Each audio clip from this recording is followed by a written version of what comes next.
और भगवान साहब ने विजय को लिखा था, उसका संदेश आज दुनिया को जरूरत है। आज वर्तमान मध्यकाल की तरफ बढ़ रहा है। आज का समय जो आज से 600 वर्ष पहले विश्व वंदनीय संत सम्राट कबीर साहब, संत रैदास साहब, संत गुरु नानक साहब, संत दरिया साहब, मलुक साहब, फरीद साहब, नामदेव साहब जैसे महापुरुष धरती पर आकर लगी आग को बुझाने का काम किया था। खून से सना इस देश को बचाने के लिए अपना विभिन्न क्षेत्रों में काम किया था। वह काम आज भी करने की जरूरत आ पड़ी है। आज भी जिसे 600 वर्ष पहले डंका के चोट पर कबीर साहब ने सचेत किया था, समाज को जगाया था, समाज को बुझाया था, समाज को यह ज्ञात कराया था कि धरती पर ब्राह्मणों के द्वारा और मुल्लाओं के द्वारा जो षड्यंत्र किया जा रहा है, समाज को बांटा जा रहा है, समाज को तोड़ा जा रहा है, मंदिर मस्जिद भगवान भाग के नाम पर लूटा जा रहा है, उससे हम कैसे बच सकते हैं, कैसे हम उसे संभाल सकते हैं। आज अगर आप टेलीविजन को खोलते हैं, हर सिनेमा के हर प्रचार में कहीं न कहीं देवी देवता दिखाई दे रहा है। कोई ऐसा सीरियल नहीं है जिसमें भगवान को नहीं महिमा मंडित आज किया जा रहा हो, जिसमें 56 करोड़ देवता को नहीं लाया जा रहा हो, उसके महिमा को नहीं गाया जा रहा हो। और केवल वही नहीं है, आज पूरे दुनिया भर में फिर वही आतंकवाद, वही लूटवाद, वही क्षेत्रवाद, वही भाषावाद हमारे अंदर में बैठकर बड़े से बड़े दुर्घटना को घटित कराता है और जिससे हम तमाम लोग मर्माहित होते हैं। मित्रों, सदगुरु कबीर साहब ने मध्यकाल में कहा था, अरे कोई सफा न देखा दिल का। सदगुरु कबीर साहब के इतने सुंदर वाणी जिसको घर घर में समझ सकता है, चाहे वो पीएचडी किए हुए विद्वान हो, चाहे अनपढ़ गंवार हो, जंगल में कबीर साहब के बात को ठीक ठाक से समझने के लिए उन्होंने जो वाणी को प्रयोग किया, आज उसकी जरूरत इसलिए है कि आज जगने की भी जरूरत है। समाज सो रहा है। क्या कहा? अरे कोई सफा न देखा दिल का, कोई सफाई। क्योंकि मध्यकाल में बड़े तरह से लूटा जा रहा था, बड़े तरह से झगड़ा लगाए जा रहे थे, तरह तरह से भेदभाव, कुआं पर पानी नहीं पीने का अवसर मिलता था, आप ओम शब्द नहीं बोल सकते थे, वेद को नहीं पढ़ सकते थे, आप संस्कृत नहीं पढ़ सकते थे। जो दलित शोषित पीड़ित समाज है, जो पिछड़ा समाज है, जो वंचित समाज है, वो आदमी को अधिकार नहीं था स्कूल जाने का, उन आदमी का अधिकार नहीं था साफ कपड़ा पहनने का, उन आदमी को अधिकार नहीं था खटिया पर बैठने का, उन आदमी को अधिकार नहीं था विद्वानों के बीच में अपने बात रखने का।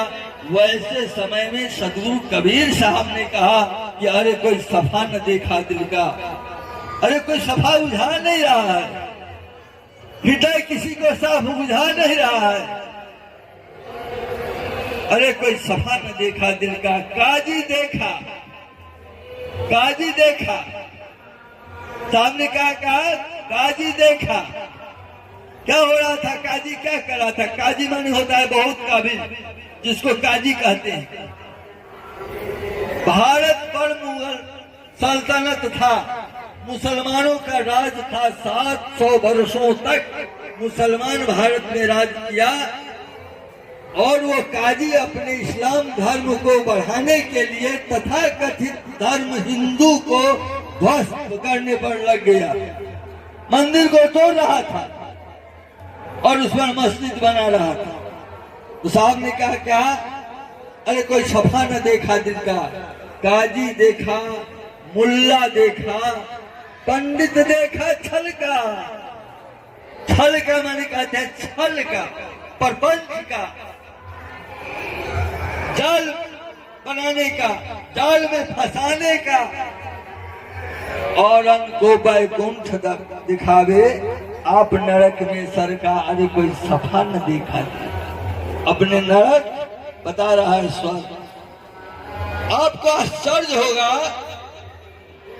कि जिसको त्रिलोकीनाथ कहते हैं हम, जिस राम को हम पूजा करते हैं, दशरथ के बेटा राम, उस राम का घर, अब राम हुए कि नहीं हुए, लेकिन आज पूरे दुनिया में राम का हल्ला है। और मध्यकाल में राम का नाम बीजक में कबीर साहब ने 170 बार लिया, क्योंकि मध्यकाल में राम का जोड़ पकड़ लिया था। तुलसीदास जैसे लोग रामचरितमानस का रचना करती थी और घर घर में रामचरितमानस की पूजा होने लगी थी। तो राम का मंदिर जो बना हुआ था अयोध्या में, उसको 700 वर्ष पहले बाबर नाम का लुटेरा विदेश से आया और राम भगवान जो त्रिलोकीनाथ हैं, जो हमको जन्म देते हैं, हमको मार देते हैं, हमको पालन करते हैं, हमको पोषण करते हैं, उनका खोता जो था, घर का खोता, उसको एक मुसलमान अछूत कहे जाने वाला तोड़ दिया।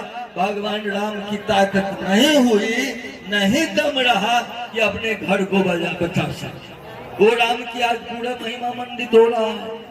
अब देख लीजिए, 108 देशों में इस्लाम के संविधान है।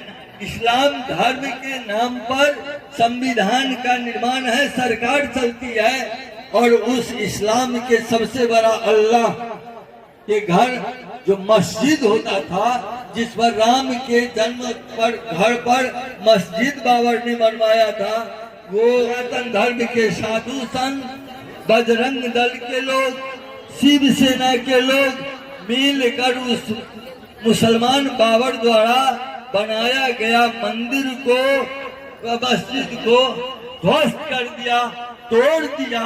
लेकिन कभी भी इस्लाम के अल्लाह नहीं भूल सका। इससे प्रमाणित हो रहा है कि न राम है न रहीम है। कबीर साहब ने महान ग्रंथ बीजक में कहा कि भाई रे दुई जगदीश कहाँ से आया, कहूँ कौन बोराया, अल्लाह राम करीमा के सब हरि हजरत नाम धराया।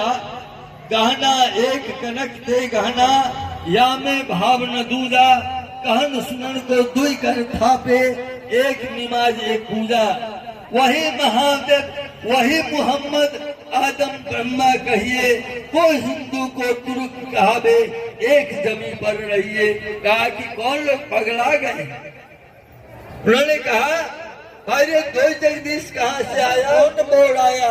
बोराने माने होता है पगला जाना, मानसिकता को खो देना।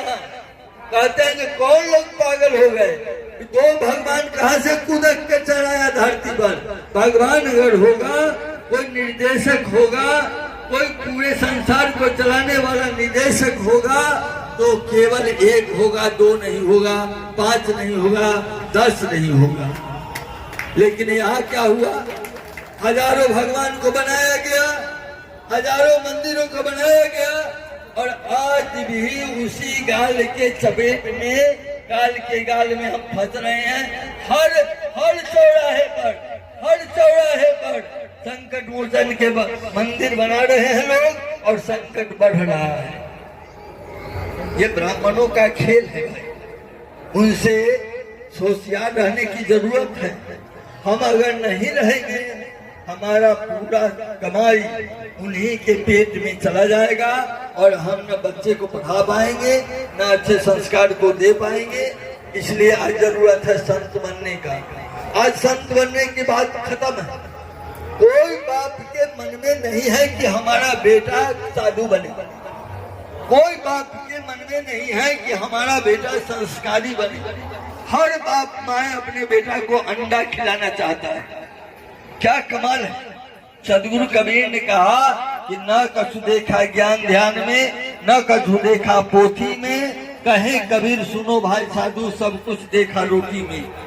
जब तक हमारा रोटी ठीक नहीं होगा, हमारा विचार ठीक नहीं होगा, हमारा विचार ठीक नहीं होगा, हमारा काम ठीक नहीं होगा, हमारा काम ठीक नहीं होगा, हमारा परिणाम ठीक नहीं होगा, तो हम कुछ कर नहीं पाएंगे। हमारा भोजन के ऊपर संसार में सबसे बड़ा प्रभाव है।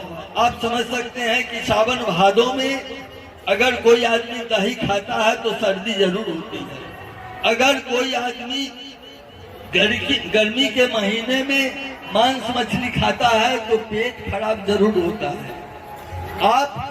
आप कोई आदमी नशा पीता है, भांग खाता है, गांजा पीता है, शराब पीता है, तो आप देखिएगा कि उसको नशा लग जाता है। तो ऐसे हालत में हमारा जीवन दूषित हो जाता है, दुश्वार हो जाता है।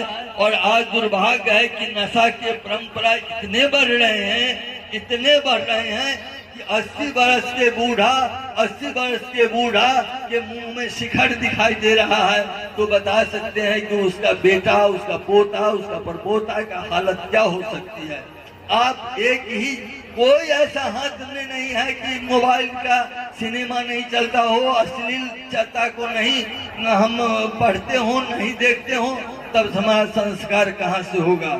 संस्कार इसलिए बनता है कि जब हमारे माता पिता, सबसे जरूरत है हमारे माँ को ठीक होना। इसलिए माँ, अब तो आश्चर्य है कि माँ के गोद में तो बच्चा पलते नहीं है। अब झूला होटल में उसी में पलते हैं, रेडीमेड दूध पिलाए जाते हैं। और माँ के गोद में कम बच्चे हैं देहात में, जो गरीब गुरबा हैं, जो लाचार हैं, जिनके पास पैसे नहीं हैं, उन्हीं लोगों के बच्चा घर में पलता है। नहीं तो सभी के सभी बच्चा ताई के द्वारा पाले जाते हैं, एक नौकर के द्वारा पाले जाते हैं। और कलेक्टर, एसपी, ऐसे बड़े बड़े लोगों के माता पिता वृद्धाश्रम में रहते हैं। संस्कार का कितना बड़ा क्षरण हुआ है, इसलिए कि हम धार्मिक परंपराओं को समझ नहीं पाते। आज कोई भी चेला जो बनता है उसके अंदर में हमेशा बनती रहती है जो हमारे गुरु जी का प्राण कैसे छूट जाए, जो हम पूरा संपत्ति का मालिक हो जाए। चेला गुरु में भी संबंध नहीं है। आज अगर नहीं मरता है, गुरु जी मरते हैं तो चेला उनको बध कर देता है, जहर पिला देता है, हत्या कर देता है और राजकाट पर पूरा अपने को कुंडली मार देता है। और गुरु जी भी कम नहीं होते हैं, 10 गो चेला को बना लेते हैं और झगड़ा लगा के पूरे संस्थान को नाश कर देते हैं। तो कबीर साहब ने कहा, खेलना है तो खेल खिलाड़ी, पक्का होके खेल, कच्चा सरसों पेर के खरी हुआ नहीं तेल। अगर आपको ईमानदारी से जीवन जीना है तो पक्का होके खेलिए, संस्कार बनाइए, भोजन ठीक कीजिए। और वर्ण व्यवस्था आज ऐतिहासिक फैसला लिया है परम पूज्य महंत श्री शत्रुघ्न गोस्वामी साहब ने। आज ऐतिहासिक इतिहास को पलट दिया है, चुनौती को स्वीकार करके। जैसे सदगुरु कबीर साहब आज कहते हैं कि भगवान से बड़ा प्रेम है, भगवान से बड़ा प्रेम है। लोग कहता है जो खूब पूजा पाठ करते हैं, आंख मूंद लेते हैं, ऊपर से वो कुछ झाकुक लेते हैं और दिखावा दिखाते हैं कि हम बहुत मानते हैं भगवान को। लेकिन भगवान को मानने वाले आदमी, अष्टयाम करने वाला आदमी, राम राम करने वाला आदमी, राधा राधा राधे राधे करने वाला आदमी क्या करता है? काशी में जाता है बांस लेने के लिए, करवट लेने के लिए। आप बता सकते हैं जिसको भगवान पर विश्वास रहेगा काशी में करवट कभी लेने जाएगा तो भगवान मुक्त करेगा ना।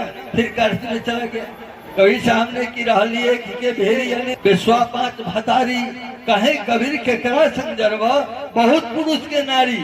एक औरत 10 को मर्द के रख लेगा तो सती कहला सकती है क्या? एक आदमी 50 को देवता भगवान को गढ़ लेगा तो क्या वो भक्त कहला सकता है क्या? तो मैंने कहा कि ऐतिहासिक जैसे कबीर साहब काशी में जीवन जिए, लेकिन चुनौती को स्वीकार करते हुए कि मगहर में मरेगा तो गधा होगा, उन्होंने मगहर में अपना देहावसान किया। आ जाइए, छोड़ रहा हूं। उन्होंने अपना देह को छोड़ा। ठीक उसी तरह से आचार्य परिवर धनौती ने कल एक इतिहास को रचा है, एक इतिहास को गढ़ा है।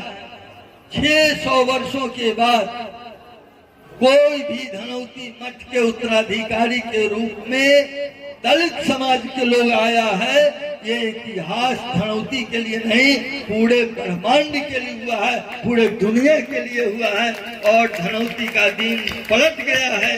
धनौती पुनः उस अस्तित्व में आ गया है जिस अस्तित्व में आज से पहले बनाए गए थे। तो मैं आचार्य परिवर के चरणों में बार बार अभिनंदन करते हुए, बार बार इनका स्वागत करते हुए और इनके द्वारा निर्णय लिए गए को पूरे दुनिया में फैलाने के लिए मैं तमाम लोगों से निवेदन करूंगा। दूसरी बात क्या आते हैं, पंडाल में बैठ जाते हैं लेकिन साल भर भूल जाते हैं। पंडाल में बैठने वालों को इस मंदिर को याद रखना होगा। पंडाल में रहने वाले, खाना पीना खाने वाले लोगों को ईमानदारी से देखना होगा कि इस पंडाल जो लगा है जहाँ जब कभी आइए कुछ न कुछ आर्थिक रूप से आप जो पूरा गंगा स्नान में जो रुपया बांटे होंगे उससे कहीं ज्यादा आपको फल मिला। इस मंदिर को अगर कुछ लगा देते हैं, इसको बढ़ा देते हैं तो असली आने का आपका फल मिलेगा और फिर आनंद से रुकने का काम होगा। मुझे जाना है, तगादा हो चुका है और हमको तो आपसे अलग होने की इच्छा नहीं है। चला चली के मेला है, मन लगता बड़ा अकेला है। इतना बढ़िया सजा सजाया यह आश्रम कल बिल्कुल खाली खाली जैसा लगेगा। हम लोग कुछ ही लोग कल परसों रह जाएंगे।